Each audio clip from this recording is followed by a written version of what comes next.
So I guess you're going to be talking about CERN and Dune, right?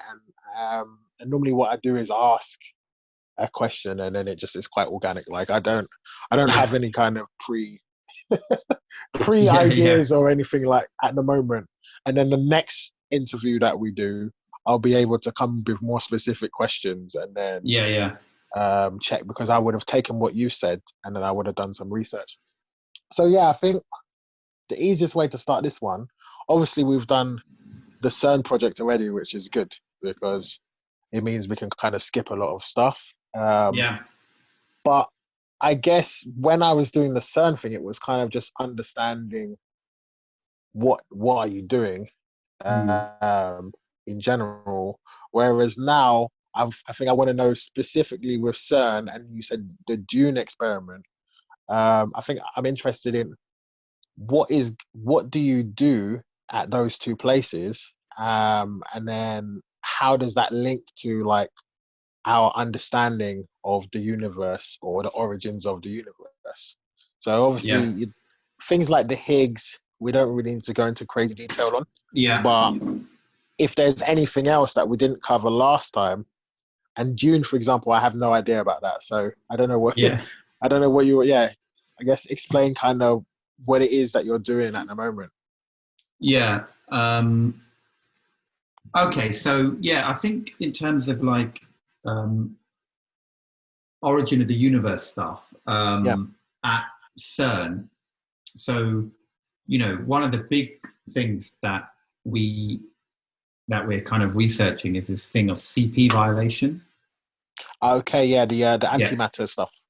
Yeah, because when the universe was created, we think that equal amounts were created of matter and antimatter. And you know this, I think, but Yeah. then because of but then now there's obviously a lot more matter, right? And so what happened to all the antimatter? And we think it's because certain decays of particles are actually favoring more matter than antimatter in the way that they decay. So Okay. so we would naively expect, a a particle and its antiparticle to have exactly the same properties and decay exactly the same way. If we have like an electron and a positron, Yeah. we kind of there's no difference. They weigh the same. I mean, they've got the same mass. We just but one explanation for the fact that there's now much more matter could be that in fact matter and antimatter don't behave identically the same. That could be one Okay. Okay. explanation. They don't decay exactly the same way all the time. And because if they did, then we wouldn't be here right now. So obviously something is slightly amiss. And so what we do, we look at, the rates of particles decaying, and we compare the rates and stuff from of a matter particle. Like we look at the way like matter decays, then we look at the way antimatter decays, and then we see if they're the same. Okay. So you're saying that they're actually different. Yeah. Oh. Okay. Wow. And if you look up CP violation, you'll see that it has been detected in systems already. So we know Okay. it exists like in the K meson sector. We know we experimentally proved that it existed in the B meson sector. We've seen that it exists, and so we know that it's a phenomenon now, that it is there. And so now we're trying to get more evidence and see what other systems what other particle systems it's in, so we I can try and see. get a big idea of exactly what the differences are between matter and antimatter.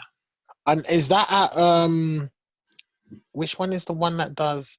Yeah, so Is that LHCb. LHCb? Yeah. Yeah. Yeah. Yeah. Okay. So LHCb are obviously the ones that spend a lot of their time doing this, and they're the ones that have come out with some really good results. So you should Cool. definitely look up their big results, because it's always going to be these types of CP Cool. violation measurements. And that's like, so that's like, I would say, like one of the major origin of the universe things that happens at CERN. Yeah. I mean, obviously there's, stuff to do Atlas and CMS on dark matter, because there's certain things that we can look for dark matter wise, that, like it's complementary to the way they do it in cosmology and telescopes and stuff. It's just a different way of looking at it.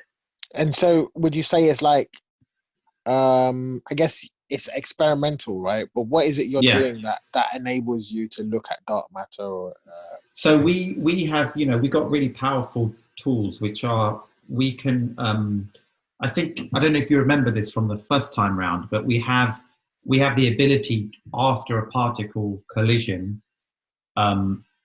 to sum up all the momentum before and after a collision. Okay, yeah. And then look at if there's a deviation. And if there's a deviation, like afterwards, if we see that there's some momentum that is not there, then we know that something has escaped to the detector without us seeing it. And then that could be dark matter. So then we try and look, in more detail at those types of events where you have a large amount of momentum which has gone missing. Yeah. And that's called missing momentum. or missing energy. Cool.